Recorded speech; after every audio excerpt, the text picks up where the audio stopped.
JT Smith for the TFON Podcast here for Season 4, Episode 5. I got my main man, Dan Sellers, in the building. Dan, how you doing today? Man, I'm doing really, really well, brother. Just doing really Good, well. good. Just a little bit sad about the Jets, man. Not so much that I'm a Jets fan, that only team ever cut me, but just I'm a Rodgers fan. So, I was looking forward to enjoying him for the season, and I feel you. yeah.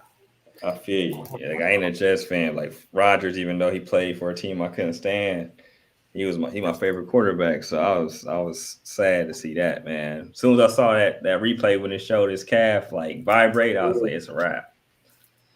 And Achilles at 40. Oh my Man, God. it's terrible. Terrible. So hopefully he can come back, man. I at least like to see him be able to walk off the field at the end. He deserved that. I think it depends on what the kid does. If he matures and he's kind of, if he's with the team doing his recovery and, able to mentor, on the sidelines, real time. And the kid might be, turn out to be a first round draft choice after all. Yeah, we'll see. Yeah. We'll see what happens, man. That defense is fire, though. Oh, yeah. That defense is fire. Cool. And Speaking of super young, man. Yeah, you got those rookies that hadn't even really had a lot of game experience, and once they understand, how to be a pro, it's gonna be off the change. Yeah, for sure. So, all right, I'm gonna skip on over. We'll bounce back in that in a second. But the Bearcats went on the road, beat Pitt at home, at their home field, 27-21. It was Satterfield's first road game with the Bearcats. A game that I'm not gonna lie, I personally had this as a loss at the beginning of the year, but they go out there, handle business, punch them in the mouth, and get the victory. What did you take away from this game, Dan? I took from this game that they're very talented, but they're right now, in terms of depth, they're shallow. And as long as those first groups are fresh, they can play with anybody. And we're going to see a lot of that in the Big 12, especially early in the season when it's 110 degrees out here. But I expected them to beat Pitt because Pitt was kind of reloading. I mean, only reason why I expected it is because, the depth that they have as far as, their first 22 guys. And I knew that Pitt was kind of rebuilding. And, I thought it would be a great opportunity for us to get out and win a game. I was a little bit disappointed because I was saying to some of the fellows that I played with, we were texting back and forth, that it was a relief to not see all the penalties, and then come fourth quarter, they try to let them back in the game, try to really lose the game, in a Luke Fickle style.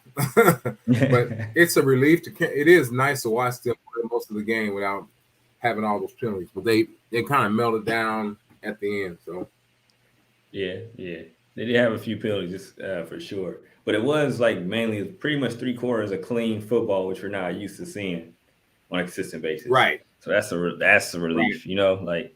So they don't have to overcome all those bad penalties, and it happened in the fourth, reared his ugly head in the fourth quarter, but they're able to overcome. But you see what it showed to me is like Satterfield is instilling them discipline on those type of things, and that's what I kind of got at practices, like just from the spring and fall. He's really like regiment oriented. Like he doesn't go long. Like his periods are the periods. You got to get the work in, do it. He's not going longer. He's doing those periods, and I just feel like that's what's showing on the field with these teams. You know what I mean? So And I like that about. I mean, I like this coach, a lot better than I did when they hired him. I see some traits in him that, he's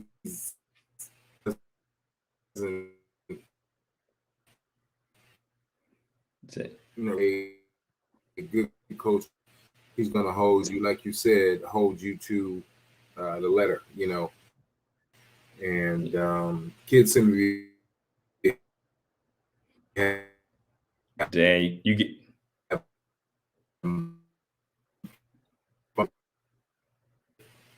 You got real choppy.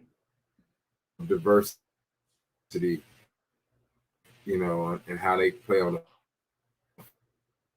the field. So I think that right there, win some games instead of losing games, just like I guess Wisconsin did this week. I'm not gonna, I ain't gonna lie, bro. I counted that as a win.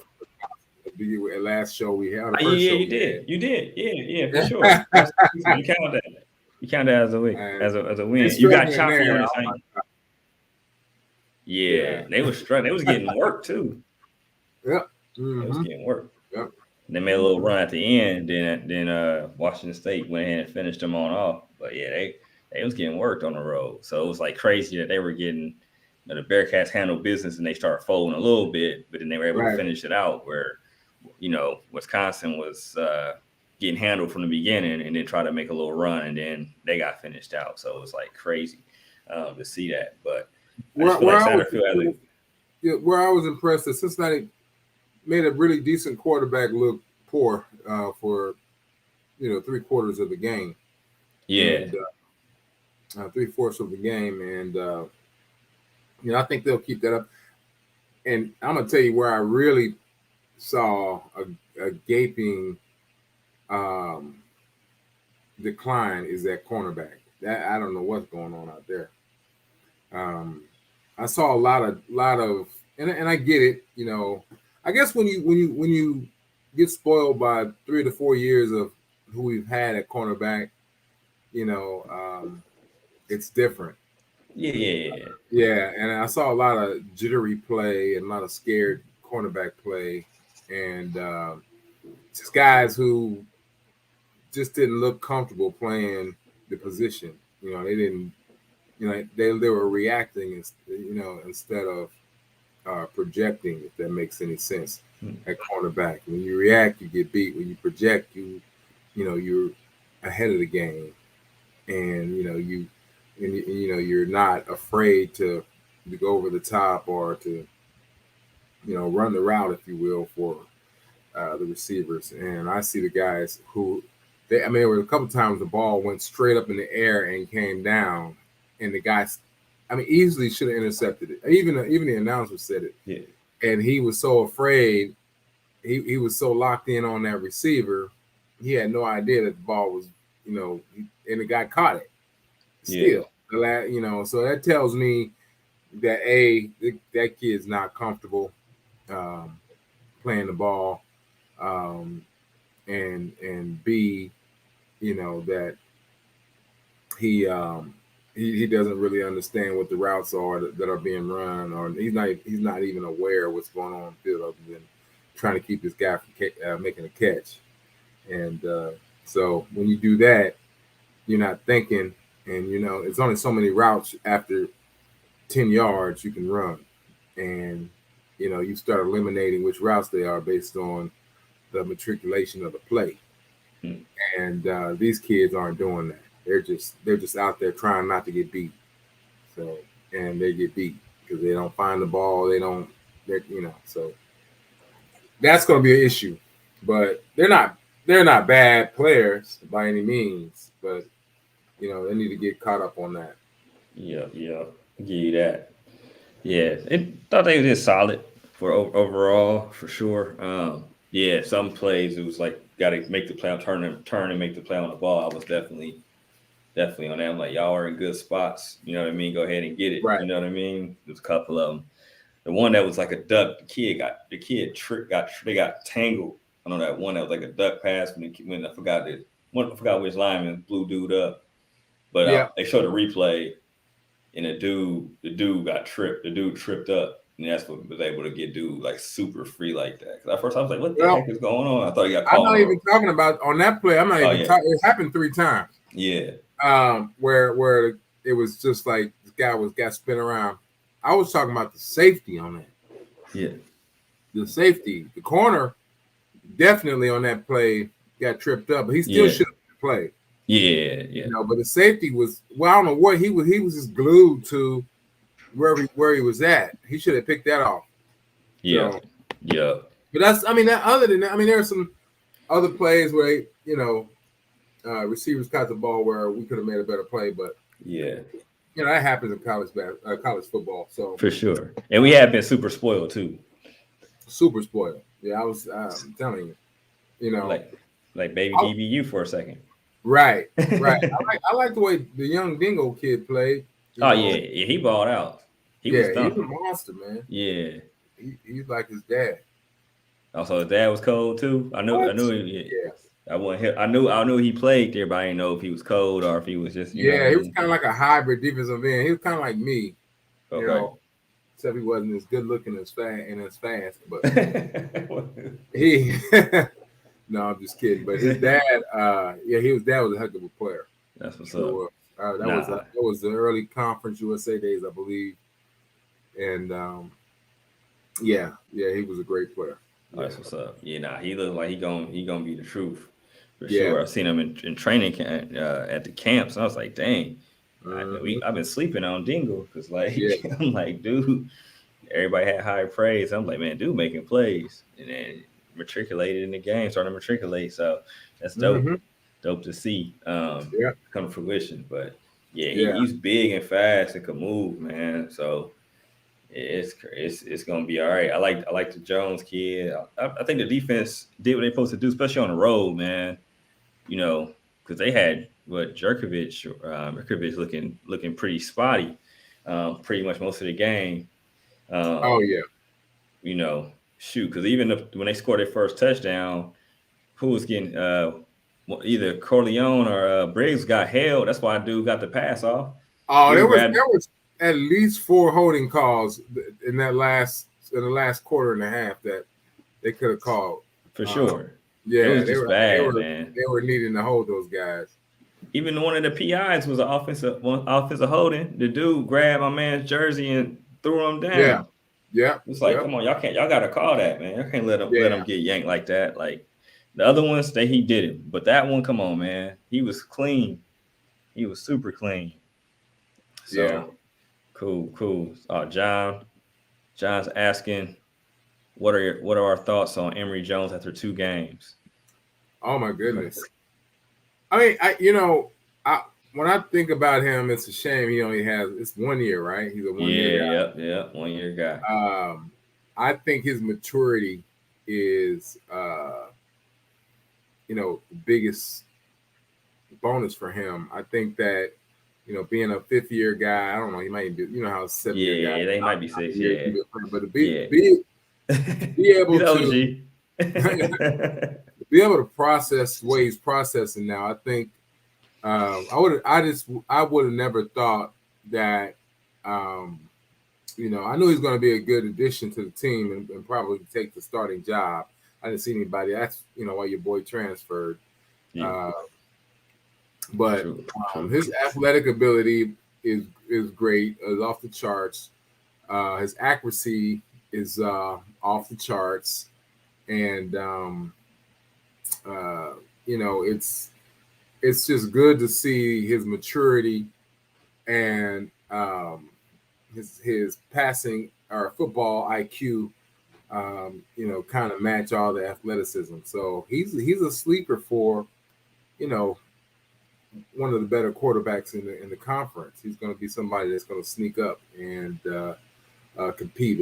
There's a high level of talent in the Big 12, as it always is, and he's one of the guys that if he keeps playing the way he plays, he's going to make a dent, and he's going to be a reason why we win some games. For sure, I think the same thing. I think Emory's been real solid. I think half of the reason they won that game, even though he didn't put up big numbers, he didn't do anything silly. Um, had kept the team composed. Corey Connor had a hell of a game. Don't get me wrong. Yeah. That kid. I mean, he played like a grown man. But I just thought like Emery didn't put the ball in harm's way, even though he did had a one turnover, but he made the right read. If you look at the replay, that the pressure got to him where he couldn't follow through, and it made him sell the ball. But honestly, that was a good read. It was going to be a good throw. So I'm not even mad at that. It just was at a heck of a time, but I just feel like he had the balls to try to make the play. And I like that. You know what I mean? It didn't burn them. You know what I mean? So some people they just take the sack and then they didn't try to make the play. But I thought he made the right read. It wasn't like it was kind of like a bracket coverage. It looked like to me. Yeah. But it wasn't like he was getting sandwiched. So it was like he did a good job to give the receiver a time. Like if he had a cleaner pocket, he would have hit him, and then the receiver wouldn't have got blasted. I just think it was a good read. It just didn't work out for the Bearcats on that run, on that play. But I mean, I've been super impressed. I think especially how it ended at Arizona State. People were kind of down on Emery, and I know he had some good years in Florida, up and down. And last year at Arizona State, I just feel like Arizona State had a hell of a situation going on that didn't benefit him. And then they just try to make him, the remaining staff try to make him just a pure pocket quarterback, taking away his best assets, his legs. You can do it threaded, and you can throw like he can throw. Let him do both. Don't just try to make him a stationary guy. That's not his game. So that didn't do him any service. I think he got injured too, new coaches and all that stuff. And I think he coming here and just showing people he could still play. Like he could be somebody that could sneaky be in the Senior Bowl or something like that. You know what I mean? I just think he's solid, and when you watch him play, like dang, we only got him for 1 year. That's kind of how you feel. But kudos to Satterfield and them to make the play to get him too. Like people probably weren't thinking about like getting Emory Jones, but I think he went in the portal and made it happen. So props to him and getting him and the staff to get him. So. That's a good question, John. That's a real good question. So, great question. I think he's more than adequate for us.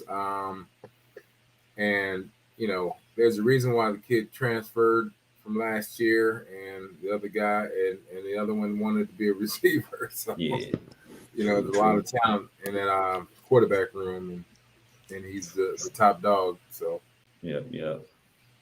Cool. So you saying any concerns with the secondary? We just named it. Like I said, I will tell you that college season is like dog years. You get it's for 1 year. It's 7 years of maturity that happens, and 2 or 3 tough games, win or lose. It puts a lot of mileage on a college player, and I think looking at the players, they're very capable. They're in a position to make plays. I just think the game experience needs to mature a little bit. And a couple guys have been there and they're playing well. So I rate our secondary as a B- right now. B+, which is good for the first 2 games of the season and this half of the season. I'm gonna tell you, going into the Big 12, being down here and watching these guys play, I'm not too worried. I mean, Oklahoma's going to be a monster, and last time we played Oklahoma, we should have beat them. Yeah, I was at that game, and we need to stop worrying about the great teams of the 80s and the 90s, and because right now we're one of the teams that have the opportunity to play in so-called Power 5. I still won't call them Power 5.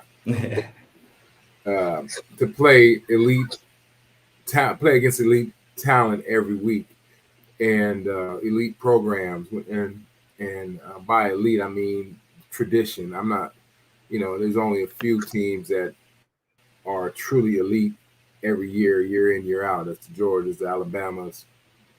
And we've held our own. We didn't play too well against Alabama last time, but definitely held our own against those people. So we should not be surprised or intimidated uh, by the um, the the depth of talent that's in the league that we're currently in the Big 12. We should be, because I watched those guys play here in Dallas, high school. You know, my local team, DeSoto, they won the state. Great. I mean, we had 18,000 seat stadium. That's why my taxes are so damn high. But I mean, I'm seeing the same thing I would see at a St. X Elder game or Colerain. You know, I wouldn't put a, Colerain and Moeller. I'm seeing the same talent. Okay. So, as long as we stay clean in our recruiting and focus, and we come in after maybe Michigan, Ohio State, and get everybody else. Yeah. As long as we don't lose to Northwestern or Indiana, somewhere like that, which dummies have done in the past because they think they're in a better league. Yeah. And Satterfield has a unique area of recruiting, I believe, in the Carolinas as well.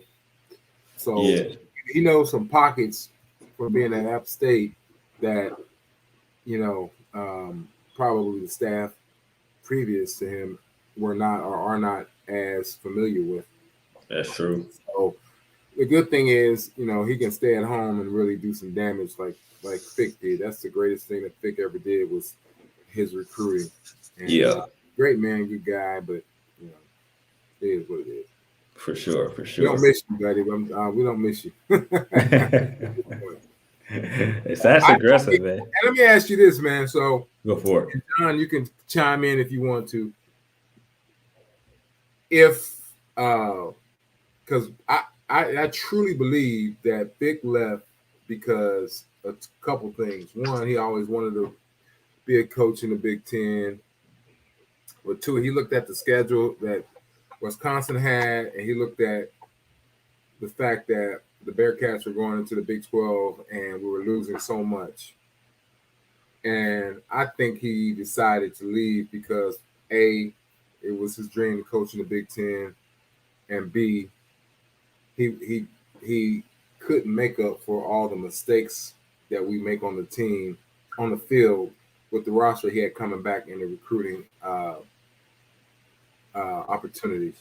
So I think that I give Satterfield a whole lot of praise for how he was able to put together the roster to match up with the great players we had coming back, with the folks that were transferring and in the portal. And that was very masterful of him. And, he is to be commended for that. And I hope that he's a great recruiter. I hope that with a full cycle of recruiting all through the season this year, and we, when we get out there and we win 9 games, maybe 10 games. Yeah.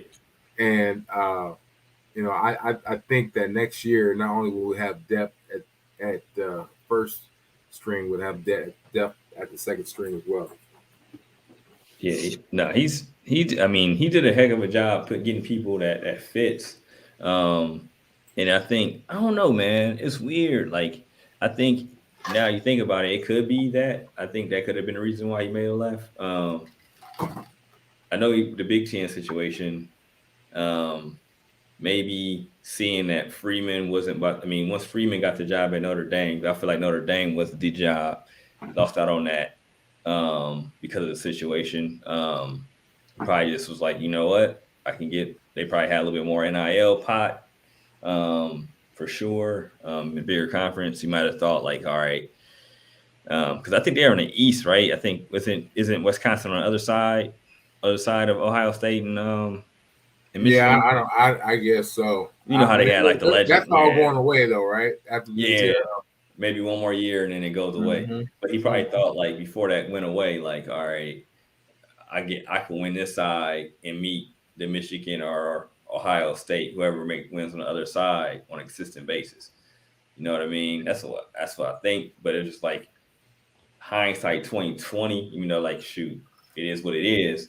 I'm like, man, I just don't know. Like, consistently getting brothers to go to Wisconsin has got to be a chore. I don't care how good you recruit.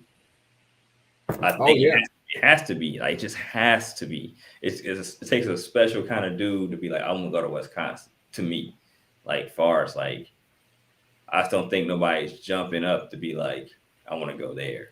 You know what I'm saying? Yeah. I just don't see it. Like, I don't think you're gonna get a brother from Taft. It's just like, F going to my other visits. I'm staying here. Unless the money's just so fire that you're just like, you know what I'm saying? So Ryan might go, right? But Tayshawn ain't trying to go. Nah, Tayshawn ain't going. little Ray that he might. Nicole's gonna be there, but yeah. Like Raekwon, my son, like my son, two parent family kid might have a chance. You know what I'm saying? But a little homie that's, you know what I'm saying, mom gone all day, and then she come home, make sure he ain't going to Wisconsin. That just ain't happening. I get it. You know what I'm saying? I get it. You know what I'm saying? So yeah. So all right, John got a couple more for us. I remember in college, I got offered from Syracuse and went down there on a visit. Me and this guy named Daryl Jones, was a great high school football player. Ended up playing at he played at Hughes High School. Ended up playing at Tennessee for a year. Anyway, long story short, I'm telling people like, yeah, I'm going to Syracuse. I went on the visit, and they playing the Carrier Dome was just kind of 5 or 6 years old or something like that. And Cap was like, Syracuse, what the hell is Syracuse? My mom was like, oh, they have great academics and all the important people who went there. My dad was like, yeah, I'm like, yeah. Them single parent family like Syracuse, what the hell is that? For real, that's how it be, man. For real. Get Brown with it. They be like, oh, okay, okay, all right. Yeah. You got to drop some names, otherwise it's gonna get real shaky fast. All right, cool. We're gonna shake through a couple of questions he got. All right, but yeah, on the secondary, like I said, I feel the same. I feel like they're doing solid. We just been spoiled, and I think they'll get better as they get more reps together too. So it looks solid. I'm not complaining. It's definitely a lot of teams that have worse secondaries than the Bearcats for sure. Absolutely. Now I didn't see them physically making a lot of bad plays. I just thought that mentally, in maturity wise, you gotta grow and start recognizing things. They're very athletic, but experience brings everything. Like I said, 2 games in a season is like a year. Yeah, for sure. Like right. Yeah, for real. So so I don't see them being a detriment. I'm just for sure. Like everyone else. Yeah. Sauce Gardner and Kobe Bryant. Pace is still there, but some of those other guys that and some of those guys have experience from coming out of Louisville too. So I mean, you got to realize they're coming from Louisville. Yeah, the SEC is. The ACC is a great conference with Clemson and North Carolina, but the Big 12 to me is, a step and a half under the SEC. Ohio State and maybe Michigan. No telling what Michigan's gonna do. And Penn State is going to be tough, like they always are. Yeah, true. Like I said, I ain't even gonna dog that conference out like I normally do. But you got basically Penn State, Michigan, Ohio State. Dang, is it that much of a drop off? Yeah. Yeah. I guess Iowa's a big drop off, but then they still a win here and there. Yeah. You know how they play, just beat you up. Yeah, so I won't call it the Big Mac this week, but they are kind of the Big Mac. Nah, the big team. lose. And John asking, come to the season, the O-line was to be determined. Assessment so far. I'll go first on this. I think the line's been pretty, like, honestly, the surprise of the team so far, honestly. I think they punched, I mean, they had a little bit of struggle in the second half a little bit, but I feel like they punched Pitt in the mouth. You know what I mean? After playing FBS team, they went on the road, and I thought they ran the ball with Eby. Emory didn't get hit that much. I think we hit Jerkovich more than they hit Emory, which is a win. Because they're like the last 5 years, they've been like the top 5 in sacks. We held them to 2 sacks. We got 5. The line's been solid, and I think like they have a few depth pieces of something. Knock on wood, hopefully nobody gets injured, but they do have a few people that can come in and be just as good. So that's good. Yeah. So I think they talked about it. I think they feel like they have 7 that they're comfortable with, which is good. That's where you want to be at a line, and they have some talent that's probably not in the rotation per se, but I've been impressed. Especially, I thought the Pitt game was definitely going to be a super test. I think they passed that one. Well, John, my homeboy, know right now the only thing I don't want to see on that offensive line is Mets. Okay, and long as he's not lined up in a championship game or a high stakes game, we're gonna be all right. I'm sorry, got the boy drafted. Yeah. Anyway, no, I agree. I tend to agree with him on the fact that again. So the beauty of you still laughing, man. Oh, yeah. All right, I'm good. The beauty of what we got going on here is that when you get a new coach in this world of NIL and the transfer portal, is Satterfield brought some dogs. He brought some Louis Vuitton with him, just like Deion did. So yeah. He didn't bring any trash with him. The ones who did transfer with him to Cincinnati, yeah, they were legit. They were value-added positions, and so unlike a incumbent coach, you got a new coach who's taking not all the best players from Louisville, but some of the ones that he valued and they valued him.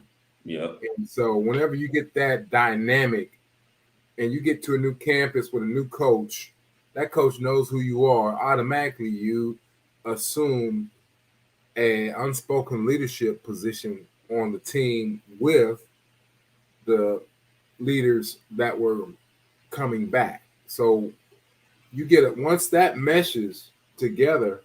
You got this leader who's been here and like, hey, what's up with this coach? What do we expect? And you got this leader that's coming. You have a dynamic that is very, very valuable, and that's what you're seeing in some of these new players. Is that you got other coaches that are new coaches that have coached these kids, and they know what to expect, and that garners the respect of the existing players who are valuable that are coming back. For sure. So that's a great dynamic. Great question, John. I know, man. You've been killing it, John. Appreciate you. So, I mean, I'm on cloud 9 as a fan, taking out the media part of it, them beating Pitt. I mean, after how they played that first game, I was like, they could beat Pitt. But, I mean, just previous before, like I said, I count it as a loss. So I feel like that's a house money win. Get the confidence with the way like Baylor, Iowa State, Texas Tech has been playing. Yeah. I feel like they can make some noise. They can do a little bit better. They were picked to finish 13th of the 14 teams. They're not going to be 13. I knew that was a joke from the jump too, but still, like, you know what I mean? Yeah. Still, it's crazy. They were picked to finish 13th. That's crazy. So, this week it's a game I'm pretty sure you're familiar with, the Victory Bell game. Bearcats have won 16 in a row. All right, so I'm going to ask you a real question. I'm going to ask you a question about the game first. All right. Bearcats I would think they should win their 17th in a row. And this is Miami Super Bowl. They cannot take this game lightly. They got to put their foot on these guys' neck. Right. All right, I'll let you answer that. But in your eyes, do you get any former player? Do you get any enjoyment in watching this game besides it being the Bearcats in it now? I don't. I mean, I didn't enjoy playing against them because it was always like we played them a couple years towards the end of the season. It was, I don't know. It just, not that they're a lesser team that we felt they were a lesser team. It just, it was always, if we won, nobody cared, and if they won, bedamn the streets. What's up, Ryan Marable? What's going on? A5. What up, Ryan? I see you on Ryan on there. Give us a question, Ryan. But yeah, so it's even worse now. I mean, it's not a distraction because that's what you want to. It's like a practice game. That every game in the Big 12 is going to be a distraction. It's going to be, something. Right now we're at an advantage because we got a new coach and no one expects us to make a splash in the Big 12. So, we're coming in hunting. But when you play a team like Miami of Ohio, I would never forget the year we beat. Who we beat? It might have been. It was the year after Doug Flutie. So we beat Boston College, and we played Miami of Ohio. They had a great team, George Swarm and a bunch of guys, Preston Colors and all those guys. But we were much, on paper, a much better team. And man, I'm chasing a quarterback to the sideline. The daggone a 230-pound offensive guard is on my hip, like I'm like, dude, the play is over, man. He blocked me. He's like, oh my God, I gotta block you. I was like, dude, what is it? So, but that's what the effort they're gonna get. They're gonna get that effort, and with a new coach and a new system, it might be a bit of a struggle for a couple of quarters. But I mean, I hope they go out there and just blow them out with no mercy. And I respect and love Miami of Ohio, but go out and just dog their ass. I'm sorry. I feel you. 100%. John's got another question there. He just said Satterfield seems to have much more aggressive defensive philosophy, which he does. Which yes. Brian Brown comes to get you. He comes to get you. That's what I like. It leaves them vulnerable in their own man sometimes, but just like that last play, if you don't come and go get that kid, he was catching the flow. You might lose that game. You know what I mean? They're at home. You go get them, that sack ends the game. Kiner ices it. You know what I'm saying? So I like it. Go get them, man. And then who doesn't want to hit the quarterback? That's going to get more recruits. You don't want to. You don't always want to. I mean, Big Corleone got a sack. You know what I'm saying, on Saturday.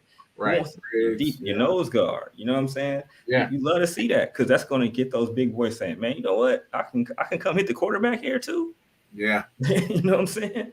So I'm telling you, that's a recruiting chip, my brother. Recruiting chip. Don't be fooled by that. Big kids want to hit somebody.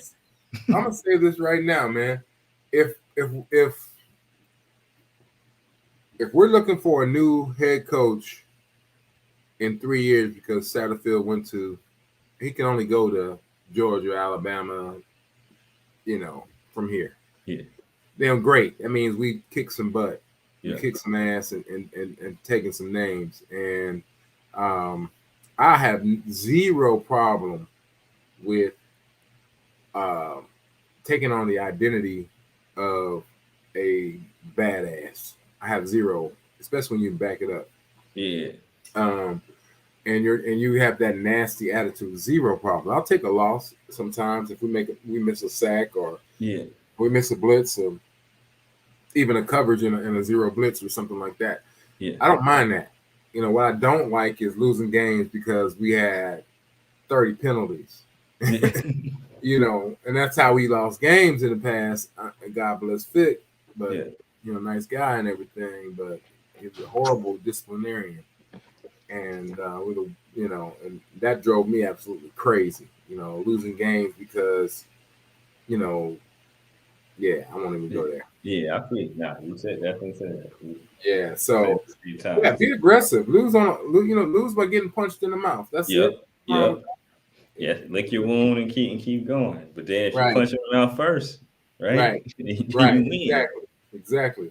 Trade punch. Exactly. It's a hit or get hit sport right here. Yeah. Go ahead and hit him. You know what I'm saying? Yeah, I think his to answer your question, John, I think he has and has always had an aggressive defensive philosophy, even back at App State.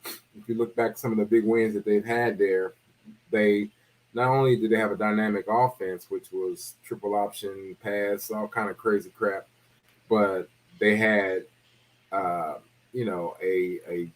rallying defense. These guys shot the gaps. They had defensive linemen that could run, cornerbacks that could play corner, and the great thing about App State was, if a guy got in trouble at not Michigan, but at Tennessee or, Mississippi State, he'll go back 1 year to junior college and end up at Appalachian State.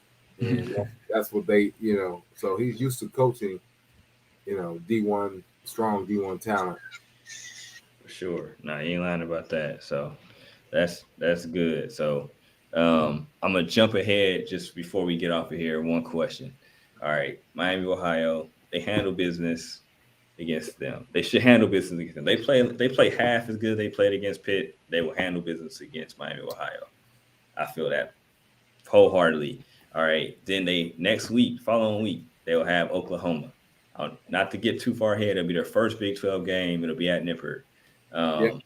What do you expect? What do you expect, just in general? I'm gonna call this, man. If they have a good, clean game against Miami, meaning that they clean up some of the mistakes that they had. They didn't have a whole lot of mistakes. They struggled in the fourth quarter. Again, like we started off the show, is depth. And when you get deep in the game, sometimes guys fall asleep. We're up 2 touchdowns or three scores, and it's hard to get back up once you go down. I mean, I know that I didn't want to come out the game unless I was coming out the game. Don't bring me out the game unless I'm done for the night. Because once I got cool on the sideline, it's hard to get back up. So I think that if they go out and do what they have to do against Miami, see some things they have to fix, I think they beat Oklahoma. And I say that because it's a home game. I think our defensive line is second to none in the country, meaning you take the top 10 defensive lines in the country, you put us right in there. We might be number 9 or number 10, but we're right there. And that, if we can control the line of scrimmage, we can control how our cornerbacks and our safeties play. And so I just think that, Oklahoma is a great program and they have a great team, but I think there's an opportunity to steal one. Do I think we beat Texas in a head-up game? No. Texas is real nice, Yeah, but Oklahoma can be had. I think they can be had. We can get Oklahoma. I think we can get Oklahoma. I think we can get Baylor. I think we can get this. I'm not for sure Baylor. I think I'm gonna cut you off. I watched Baylor watched them play the last 2 weeks. They can for sure get Baylor. They play they did against Pitt. They beaten Baylor by 17. Right. Because the Baylor not explosive. Right. They just try to punch you in the mouth, and our defensive line is deep. They 7, 8 deep on the line. Right. So exactly. That's the deepest part of our team right now. Yeah. Is our D line, and you got some gangsters on it. Yeah, you got some gangsters. You got some gangsters for real. Oh, yeah, for sure. So I think they could knock them off. I gotta look at the schedule. I'm not firm worried about Iowa State anymore. Yeah. Oklahoma will be a game. That's going to be a game for sure. But I think they can get it, and they could lose it too. But I think that's a game that's winnable. They don't got Texas this year unless they make it to the Big 12 conference game, because Big 12 I think they're definitely going. They legit this year. It's been a while. Texas supposed to be back for the last 10 years, 15 years since Vince Young left, and they finally legit again. So I'm trying to think. John, you got me right, bro. I am in love with the D line, man, and the linebackers. I like the linebackers so far. Yeah.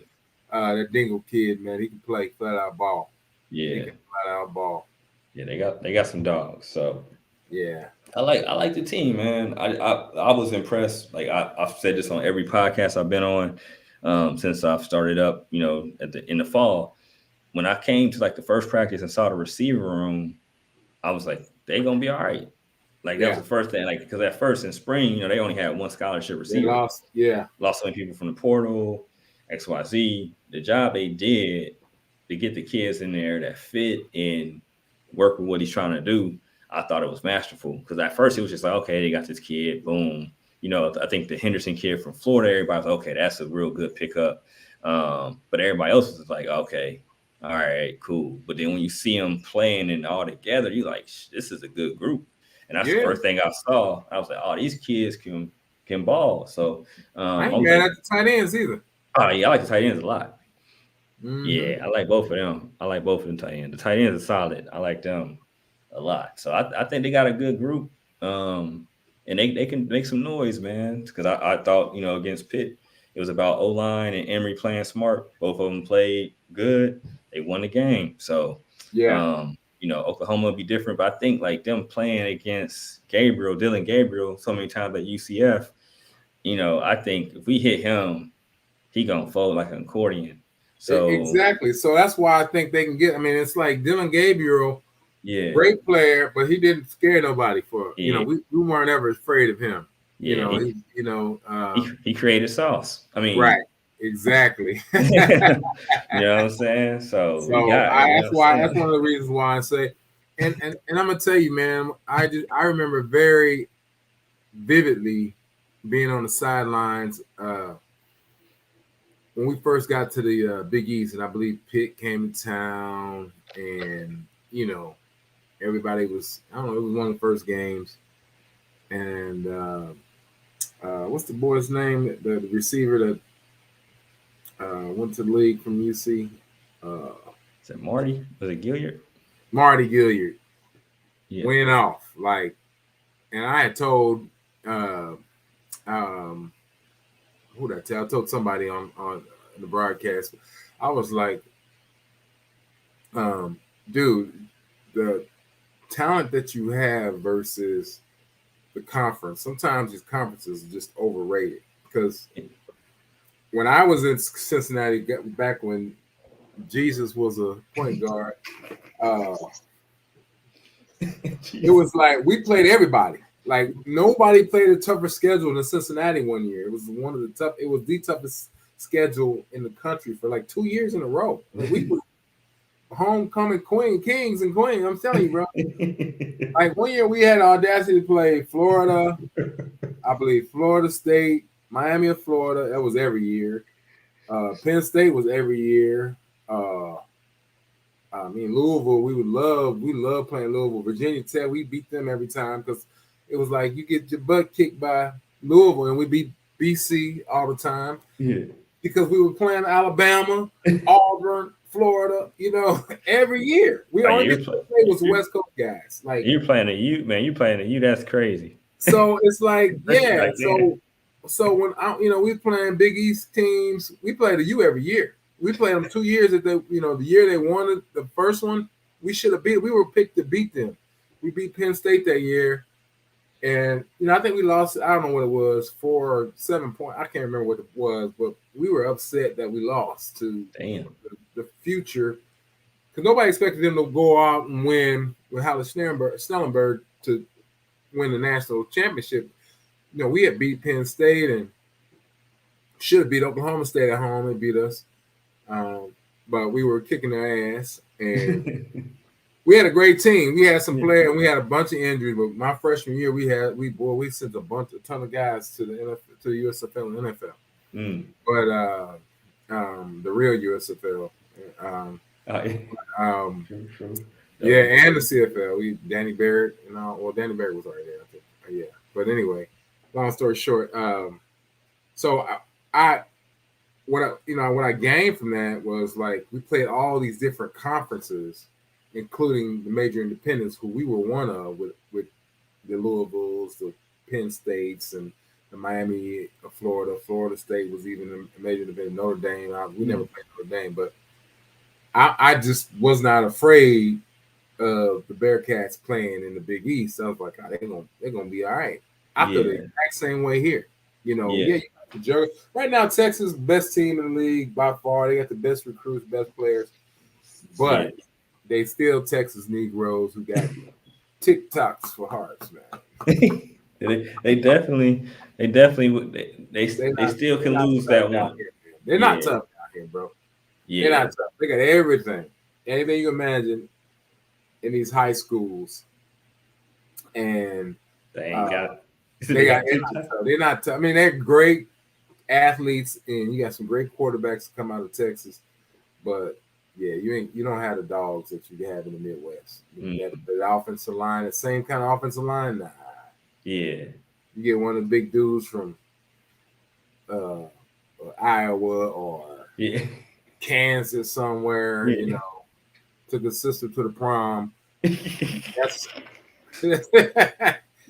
They don't have that down here. Now, they have hybrids and stallions. They don't have just big old Clydesdales just moving your whole house, furniture and all. Yeah, nah. He said just up 200. Just grab the couch by itself. You don't need nobody to bounce them out. I feel you. Nah, that's what's up. All right, cool. So, man, I greatly appreciate you jumping on, man, because otherwise we gonna keep going. Yeah, I know, man. I said I was gonna hold you for 20-25 minutes. It's been 50. Yeah, I think she we were supposed to watch a little movie, but I think she might have called it in. Dang, my bad. Dang, it's okay, man. It's okay. It's all right. Cool. Catch up with her tomorrow. All right. Well, man, I appreciate you, man. We'll reconvene because I know they play Miami, Ohio at 7 p.m. It's gonna be on ESPN Plus, nip at night. So it's gonna be pretty legit. Hopefully they smoke them, and then we'll reconvene, talk about some Oklahoma. Absolutely. I'll do my homework, and I do want to say, man, I was very impressed with Kiner. Yeah. Not impressed with his win, but the kid is really playing well, and I know some of his people, and I know that they're happy that he made the decision that he made to come home, and it didn't look great at the beginning of last year for him, but he's definitely worthy of all the praise that he got in high school, and he's making a name for himself and being a leader, from what I understand. To a lot of people. Again, I mean, exposure is everything. He was exposed to the so-called parent conference, SEC, and now he'll be in the Big 12, pretty soon. Let me ask you a question, then we can get out of here. All right. Thoughts on Deion Sanders and that game? All right. So, the first game or the second game? No, the second game. Second game? So, I knew Nebraska was going to try to make it ugly. I feel like they tried to slow them down. Then the hype after winning the game, I think they came out a little flat. But once they got it going, it was a wrap. Yeah. I think with them, like how our defensive line is very good, their D-line isn't very good, at least in the middle to me. Right. No, you're right. You know what I mean? Like, I feel like they can be ran on. Like, I would just run down their throat. I didn't play action off of it all game. Like, that's all I would do. Like, I'll be generic as hell. I just would go left. Then I might spin some stuff, or I might have something. I wouldn't even get cute with them. I would just punch them in the mouth if I was them. Another team, if I had the lineman to do it. But I think, he's got college football either loves them or hates them, which is where you want to be. Yeah. And I'm all for it because it's just he's doing it his way and he's winning. That's the thing. Like, he's doing it his way. He told everybody what he was going to do, and he's doing it, which is dope. And most like great players aren't great coaches, and it's like Deion is turning into be a great player, Hall of Fame player, and he's turning into a great coach like right before our eyes too, which is like crazy. Deion is smart in that. Number one, he understands how to get resources. Yep. And resources. It's everything. He obviously is a great marketer, but he has coaches who knows what he doesn't know about coaching. Yep. And he went after the best available. Even at Jackson, he got coaches that, you remember his first year, he had NFL coaches. Yeah.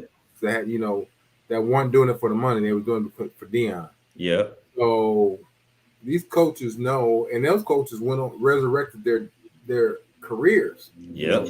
Got back in the NFL, some of them. And so what Deion is good at is he understands what he's not good at. Yep. A lot of people don't know. And and what he's good at is motivating, because he understands, like, I've never been famous. I might have been famous in my neighborhood, right? But when you have influence over people go crazy because you play pro sports. Some people find out I play pro ball, they don't care who I play for. I could play for the Donald Trump Klansmen. But did I say that on radio? I apologize.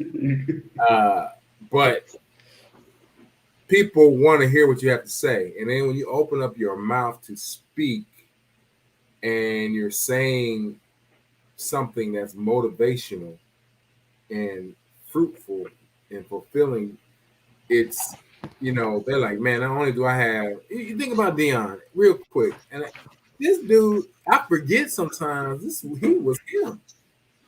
I know what kind of great football player he was. I remember that fondly, but I forgot about the dude hit a home run and an interception the same day.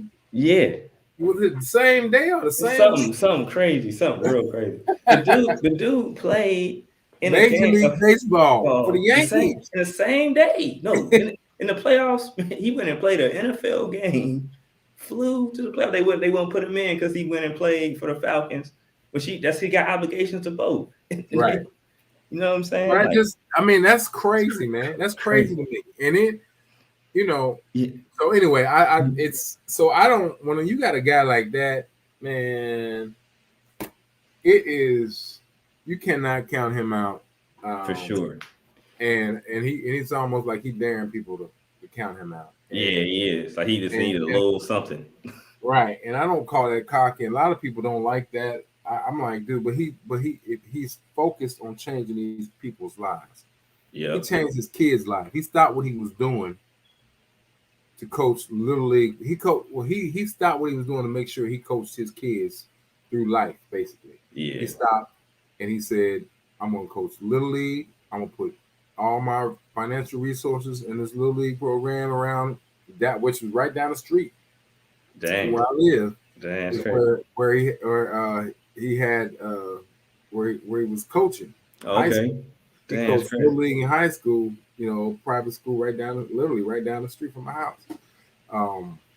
And everybody was doubting his son, like, they're just spoiled kids, and Deion, he favoritism to his kids, which I coached Little League football. I was definitely favoring my kids, and but end of the day, I just wanted to get your opinion, because I thought that, I don't care if they lose every game, and I know some people wish he would, but yeah, I'm thoroughly impressed with what he's done so far, and I wish him the best. So, for sure, same. It's gonna be ugly because Man, if they win 6 games, it's gonna be ugly next year. They're gonna be in the Big 12 with that, with all that depth. They're yeah, gonna it's be. gonna. That's yeah. But for real, it's gonna be because they're gonna be ready. Yeah, They're gonna be ready. They're gonna come with some smoke because I Yeah. mean he's already won. He beat TCU, won the Nebraska game. I mean he's definitely. I don't see the Big 12. The Pac-12 is good this year actually, which is crazy. Right. But I don't see them being USC. No. Um, They're gonna beat UCLA. Do they play UCLA? Yeah, I think. I don't know. I gotta see. They probably is gonna beat UCLA. I think they beat them. I don't think they beat Washington if they play Right. Washington. They beat Oregon. They'll beat Oregon. They'll beat Oregon. They'll beat Oregon. And they'll struggle with Oregon State and Yep. They'll probably be like 8-4. Yeah, like just they'll beat Arizona. Yeah, so 8-4 be great. I'll be happy for them. Yep. Then they're gonna be ready for something. Let you get on out of here, man. All right, appreciate it. Another great show. Yeah, appreciate it. And everybody just make sure you guys check out the Front Office News. Check out the podcast, subscribe, like. Make sure you tell a friend to subscribe to our YouTube channel. We're over 400 subscribers, trying to get to that 1K. That's the magic number. But keep helping. And hit the site up, man. We've been doing a lot of good work. Make sure you check and see what's going on. If you want to know what's going on when you see, hit up the site, man. We got it up there. And that's it, man. We sign out to this on this pod, man. But just make sure you guys keep, supporting, and we appreciate it, man. Have a good one. All right.